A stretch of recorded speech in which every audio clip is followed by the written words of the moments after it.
Bem, Copinha, a gente vai fazer algumas análises aqui, mas eu já preciso deixar claro algumas coisas já de início. Não é uma análise da mesma forma que a do profissional, não tenho a pretensão de fazer a mesma coisa, até porque não tenho a bagagem necessária para poder fazer uma análise como acho que eu faço do profissional do Fluminense. Da mesma forma também que... Porque a bagagem e tal? Porque, obviamente, o profissional eu manjo muito mais, né? Eu acompanho muito mais. Eu nem digo aqui manjar de fazer uma análise perfeita e tal. Até porque futebol é futebol, mas muito mais no sentido de saber mais coisas, ter um background maior, até mesmo sobre os jogadores que estão ali jogando. Mas, além disso, também não tenho a pretensão aqui de ser a única. Sei que tem gente que acompanha muito mais a base do que eu, mas é bom a gente destacar. O principal em toda a competição de base é a formação. É a formação do jogador. Mais do que ser campeão. Ser campeão ajuda. Formar jogador em base campeã ajuda demais. Psicológico, questão de aprendizado, de jogo grande. Se você forma um jogador só formando ele em treino, em jogo treino, e não dá uma final pra ele, isso vai fazer diferença. Então, sempre focando nessas duas coisas, né? Principalmente de que o importante é a formação. Mas, dentro da Copinha, a gente analisa também, no caso do Fluminense dessa vez, e é por onde eu começo. Eu sou o Gabriel Amaral, se você não me conhece, né? Sou jornalista por formação e também sou tricolor de coração. Eu começo essa análise aqui falando sobre o Eduardo Oliveira, que é o treinador atual do Sub-20, foi treinador do Sub-17 do Fluminense, tem uma carreira dentro do Fluminense, e que nesse ano a gente tem que olhar a forma como o Fluminense joga também, a gente tem que avaliar, porque pra mim ele também está em avaliação. Ele pra mim seria o meu nome pra 2023 estar no lugar em que Marcão ocupa agora. E dar mais cancha, dar mais trabalho pra ele, porque pra mim me parece um treinador de qualidade e que tem a evoluir talvez até mais do que o próprio Marcão. Mas vamos falar do jogo, vamos falar de jogo. O Fluminense venceu a Jacuipense, lá de Riachão do Jacuípe, da Bahia. Venceu por 1-0 e termina a primeira rodada num grupo que tem o Fast Club, eu descobri que é Fast mesmo, né? Fast Club lá do Amazonas, que venceu a Matonense, que é a equipe da casa, por 1-0 também. Ou seja, a equipe da casa não sendo tão forte assim, óbvio que eu não vi esse jogo, né? Mas a Matonense já perdeu o jogo de ida para um time do Amazonas e etc. A tendência é o Fluminense se classificar mesmo no grupo, enfim, acho bem difícil depois de botar 1-0 que seja eliminado, né? Não é algo tão possível. Mas há duas coisas a gente precisa falar logo de primeira impressão. Você ligou e viu 45 minutos. Quais são essas impressões que ficaram de cara? Meu amigo, a cidade define bem o campo, né? Matão. Assim, porque o naipe é... Gabriel, mas antigamente os jogadores atuavam em campos de cimento e terra, tinha vergalhão solto pra cima e eles saíam daqui pra ganhar a Copa do Mundo. Ok, pra antigamente isso funcionava, pra hoje nem tanto. Óbvio que a forma como o Eduardo Oliveira coloca o Fluminense pra jogar na maioria das competições, isso é uma das filosofias ali dele e que ele consegue implementar na base. Obviamente é muito mais fácil você implementar na base do que no profissional isso, mas de posse de bola, de troca de passe rápido, de jogada em velocidade com a bola no chão, isso naquele matão, literalmente, realmente é muito complicado. É óbvio que a gente tá falando de cidades pequenas, né? A Copa São Paulo, pô, você tá com quantos grupos esse ano? 90 e... Cadê? Não, são 90 e tantos times, 32 times, cada um numa cidade, cada um num pedaço ali. É óbvio, Matão é uma cidade de, deixa eu ver aqui, a população, 82 mil habitantes. Pra quem conhece aqui o Rio de Janeiro, não sei qual cidade de cabeça, assim, deve ter 82 mil habitantes, mas Itaboraí, que é aqui, pertinho aqui, Rio Bonito aqui, a minha cidade aqui, Rio Bonito, se não me engano, tem 62 mil habitantes. Aqui, 60 mil habitantes, é a mesma coisa de ter. Rio Bonito você cede. Tem até um campo ali que não tem arquibancada, mas o Rio Bonito, ou Motorista, Cruzeiro aqui de Rio Bonito, nos lugares aí pra quem já veio aqui jogar. Então assim, óbvio, é uma cidade muito pequena, não tô aqui criticando o povo de Matão, a cidade não, mas é um campo impraticável pra um futebol de mais alto nível. Quais são as dificuldades? Segunda coisa que chama a atenção de cara, e agora a gente começa a entrar no campo, diretamente na atuação do Fluminense. O Fluminense foi escalado com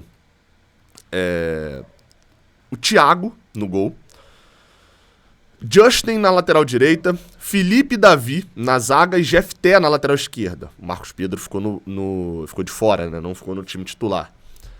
Alexander e Wallace, com o Iago um pouco mais à frente, mas na verdade depois que a gente viu dentro do campo mesmo é que ficou Alexander mais fixo com o Wallace e Iago na armação, como se fossem dois meias. E você ainda tem Matheus Martins aberto numa ponta, Miguel Vinícius aberto na outra. Matheus Martins começou mais pela esquerda, centralizando, e o Miguel Vinícius mais pela direita, com o John Kennedy centralizado. Iago encostava no John Kennedy, às vezes para jogar, e formava um quarteto com o Wallace vindo de trás. Assim, a gente tá falando aqui só nessa temporada de 2021, tá? Temporada passada. A gente tá falando de Alexander, Jefté e Matheus Martins, seleção sub-18. A gente tá falando de John Kennedy, que destruiu o Campeonato Carioca sub-20, né, as finais, e jogador profissional. A gente pode chamar John Kennedy tranquilamente de jogador profissional. Matheus Martins também, mas a gente pode chamar John Kennedy tranquilamente, ele é do profissional do Fluminense. A gente ainda tem ali o Wallace, que tem uma multa altíssima e é outro jogador também incorporado a um grupo profissional. E, sem contar, a dupla de zaga já bem experiente dentro da base, né? Uma dupla também bastante badalada. O Fluminense entrou com... A expectativa era muito alta. A nossa expectativa nesse time era muito alta. Então, isso obviamente influencia quando o Fluminense faz um primeiro tempo. Basicamente, de ataque contra a defesa, contra a Jacuipense, que escapou uma ou outra vez ali, com bolas nas costas, etc. Óbvio que a gente sabia que esse gramado ia cansar mais o time, e isso ia prejudicar mais a Jacuipense, que fez aí aquelas histórias da Copinha, né? Apesar da Jacuipense ser um time um pouco mais estruturado da Bahia... passou Réveillon viajando de ônibus pra chegar em São Paulo, não sei o que, óbvio que o físico ia atrapalhar mais a eles. Mas a gente viu um time do Fluminense pesado ali também, fisicamente, já no finalzinho do primeiro tempo. Mas porque forçou o tempo todo, jogou o tempo todo em cima da Jacuipense e teve problemas, aí sim, não dá pra gente tirar em relação ao campo. Matheus Martins e Iago perdem gols, e teve uma falta de Matheus Martins também que vai na lua, muito também por causa do campo, a gente não tem como tirar isso da conta. Por mais que na entrevista, no intervalo de jogo, o Matheus Martins diga gente, isso não é desculpa. Aí quando ele é perguntado do gol que ele driblou o goleiro e na hora que chutou o zagueiro, deu tempo do zagueiro chegar, ele fala, a bola travou um pouco no campo. E é verdade. Isso é complicado. No primeiro tempo, principalmente, eu vi muita gente irritada. Alguns até fiz piada lá no Twitter e falei, cara, a galera fica o tempo inteiro falando, não precisa contratar ninguém, bota Xerém, sempre tem um de Xerém melhor, isso aqui. Aí joga 45 minutos que o cara para pra ver, o cara fala, meu Deus, esse time de Xerém é muito fraco, não sei. Pô, cara, calma, gente, não é nem de um lado nem do outro, né? Vamos ter calma. Óbvio, a expectativa era muito alta. Por exemplo, um jogador que pra mim tinha uma expectativa muito alta e rendeu abaixo até mesmo da expectativa normal foi John Kennedy. Óbvio que depende de uma criação um pouco mais pra ele, já que ele é um centroavante, jogou centralizado. Mas mesmo nas disputas 1 contra 1, nas tentativas de drible, eu achei que a experiência que ele teve de profissional, de pegar zagueiro de 35 anos, careca, aqueles carecas tipo Thiago Heleno, assim, achei que isso ia oferecer a John Kennedy um a mais ali contra um zagueiro da Jacuipense. Um time até que não é tão ruim. Acredito até que vá dar Jacuipense, tá? Nesse grupo junto com o Fluminense. Até falaram um histórico ali recente da Jacuipense. Se o nosso era a geração sub-17 de 2019, chegando... 2019 2020, né? Mas enfim, o campeonato acaba em 2020. Mas se o nosso era o Brasileirão, acabando ali, que acabou em janeiro, se eu não estou enganado, de 2020... A nossa geração 2003, chegando para jogar essa copinha agora com 18, 19 anos, ou seja, é a grande geração, a gente pode listar vários jogadores que estavam nessa geração dos sonhos, que foi campeão da Copa do Brasil, vice-campeão brasileiro e tal, foi campeão brasileiro, vice-campeão da Copa do Brasil, eu sempre confundo. A outra geração, do outro lado lá, é uma geração muito boa da Jacuipense também, obviamente num nível abaixo. A geração foi campeã sub-17, campeã baiana, e a base do Vitória é muito forte. Enfim, que vem se destacando também. Não é um time horroroso, não. Acho até que, junto com o Matonense e Faixa, eu não conheço o pessoal do Faixa, Mas já acredito até que dê, Jacuipense. Mas obviamente é um time abaixo do Fluminense. Veio pra se defender e jogar por uma bola. E depois até do gol do Fluminense, que sai de uma jogada na área, né, de uma falta cobrada, a bola vai lá na ponta pra poder um dos zagueiros tirar o Felipe, tirou a bola, evitou a bola da saída, né, o cruzamento tinha sido ruim, evita a saída da bola, o Jefté chuta, a bola quica no chão, tá indo pra fora, pro Davi tocar de cabeça, e o Caio Paulista, né, o goleiro da Jacuipense, muito igual ao Caio Paulista, não conseguiu pegar. O bandeirinha ia errar, né? Já tava marcando impedimento, mas o juiz viu que não foi. O Fluminense ganhou por 1-0. Quase tomou o gol de empate no final. O goleiro Thiago não deu muito pra gente avaliar defensivamente o Fluminense, né? Foi pouquíssimo exigido.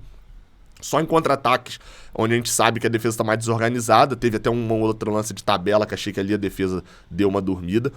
O goleiro Thiago dá pra gente avaliar ele por duas coisas, né? Uma saída muito boa, um tempo de reação muito rápido, saindo pra poder fechar logo o ângulo do jogador da Jacuipense no finalzinho do jogo, e outra de uma saída errada, uma saída atrasada, que ele sai, o jogador da Jacuipense cabeceia, raspa de cabeça, sobe mais, chega antes e sobe mais alto que ele, pra poder raspar de cabeça e quase fazer o gol, né? A bola foi pra fora.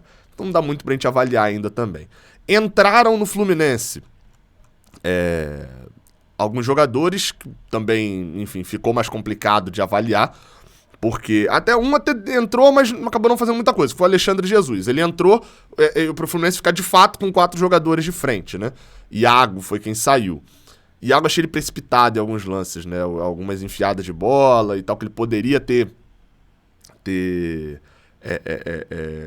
feito melhor. Por exemplo, no próprio lance de Matheus Martins, que ele dribla o goleiro, é um passe de Iago meio precipitado que o zagueiro da Jacuipense falha para poder facilitar Matheus Martins chegar na frente. O Alexandre Jesus